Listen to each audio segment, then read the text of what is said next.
beekeepers. Yeah, this is like all the beekeepers. Today, this is the last part of the series I did on preparing your hives for the winter. This is part 3.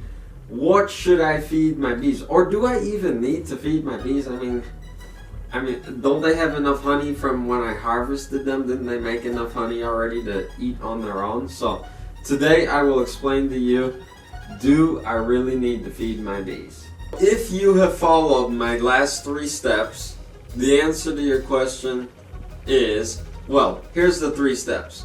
The first step was to shut the front of your hive. That keeps the cold air from coming in. Like I said, it's easier for the bees to cool the hive than it is to heat up, because to cool the hive, all the bees do is they come out of the hive and fan into it, and it cools the hive.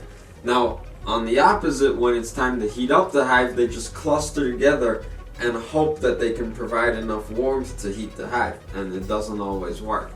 So the first step was to close the front of the hive. The second step was to reduce the size of your hive, and what that does is keeps them a little area to heat up. If they have a big area to heat up, then it takes longer to heat and they eventually still freeze. Now, this last step is to feed your bees. Yes, if you did the last 2 steps and you didn't do the last 2 steps, you still need to feed your bees. What do I need to feed my bees? Most people say, well, I'll just use sugar water. I'll just put like half a cup of sugar and half a cup of water and dump it in the hive, and hopefully they don't drown. But I'm going to give you 5 reasons why you should not use sugar water.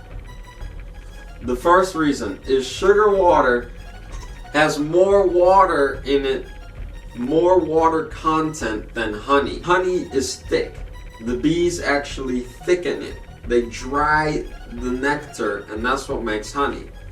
On the other hand, sugar water is just sugar and water. So it's mostly water and not mostly solids.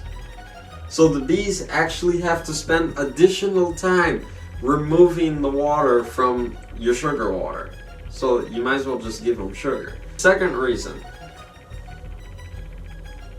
The second reason is water. So it's gonna get cold because water gets cold. Have you ever taken a cold shower before? You'll see water gets cold.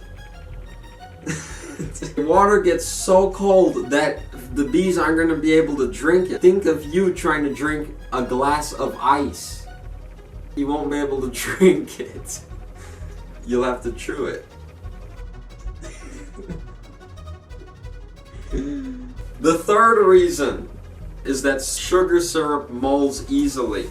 So if the bees don't drink it fast enough, bam, your whole hive is molded just like that. The fourth reason to why you shouldn't use sugar water is because sugar water is cold, and second, the bees are all clustered up, so the cold water could prevent the bees from being able to move out and drink your sugar water. Meaning it's left open for other insects to come in and eat that sugar water, or other birds like hummingbirds that like sugar water.